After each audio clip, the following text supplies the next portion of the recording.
देश की अर्थव्यवस्था ने पिछले साल आई कोरोना की पहली लहर के बाद जोरदार रिकवरी करने का दम दिखाया था।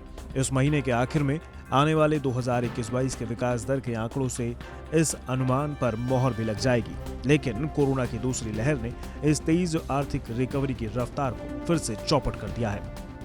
कारोबारी साल 2021-22 के पहले 2 महीने में इकोनॉमी को हुए नुकसान से पहले बात कर लेते हैं कि घरेलू रेटिंग एजेंसी इक्रा ने 2020-21 के विकास दर को लेकर क्या अनुमान किया है, जिससे सरकार को राहत मिल सकती है। इक्रा का अनुमान है कि 2020-21 की चौथी तिमाही यानी जनवरी-मार्च में विकास दर 2% रहेगी। ये दिसंबर तिमाही के मुकाबले 0.40% के मुकाबले ज्यादा है।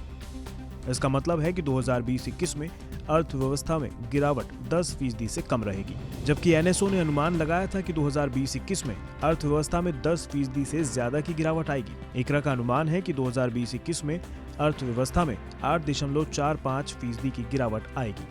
जानकारों का भी मानना है कि 2020-21 की दूसरी छमाही में आर्थिक रिकवरी अनुमान से कहीं ज्यादा रही थी। ऐसे में गिरावट का असर कम रहने की भरपूर उम्मीद है। मेरे को बिल्कुल नहीं लगता है कि पैंडेमिक के दौरान इस चीज़ों के अंदर हम कहीं ग्रोथ कर पाएंगे, जब हमें ये पता है कि हमारी अधिकांश इंडस्ट्री जो है नॉन एसेंशियल वो बंद हैं, काम नहीं कर पा रही हैं क्योंकि सारी सप्लाई चेन बंद है। तो ये एक बहुत इंपॉर्टेंट एस्पेक्ट है कि हम भ्रम में ना रहें। अब हमको गवर्नमेंट को सबको मिलकर के ओपनिंग की तरफ जाना होगा, पैंडेमिक से छुटकारा पाना होगा, जल्दी से जल्दी वैक्सीनेशन ड्राइव करनी होगी, तभी हम हमारी जीबीए पे और जीडीपी पे फोकस कर पाएंगे और उसमें थोड़ी बढ़ोतरी की गुंजाइश हम देख पाएंगे।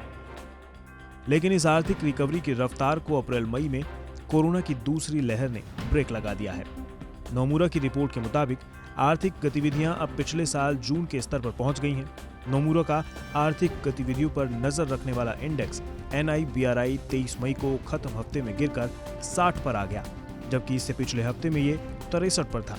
गूगल का वर्कप्लेस और रिटेल एंड एंटरटेनमेंट इंडेक्स 5 से 6% गिरा है। बिजली की मांग लगातार गिरती हुई 5% कम हुई है।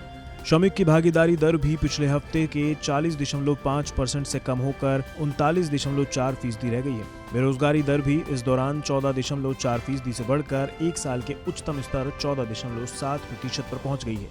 लेकिन नोमुरा ने उम्मीद जताई है कि जैसे ही वैक्सीनेशन की रफ्तार बढ़ेगी, वैसे ही आर्थिक गतिविधियों में सुधार आएगा। हालांकि इसके लिए नोमुरा को जून से पहले किसी राहत की उम्मीद नहीं है। Could be fairly tough times for us this year because overall consumption is going to be retarded, primarily on account of limited growth in jobs, limited growth in income, and to top it all, more expenditure on health and healthcare, which means there's less money left for discretionary spending. So I think this all fits into this picture of saying that growth is going to be lower at around 9.2%. Nomura का मानना है कि मई में आर्थिक गतिविधियों पर सबसे ज्यादा असर होगा। उसके बाद जून में इसमें धीरे धीरे सुधार की शुरुआत होगी। ब्रोकरेज कंपनी का कहना है कि लॉकडाउन जून में भी जा सकता है, लेकिन संक्रमण के मामले घटने पर कुछ राज्य प्रतिबंधों को हटा सकते हैं। इससे मासिक उधार पर जून में आर्थिक गतिविधियां बेहतर हो सकती हैं।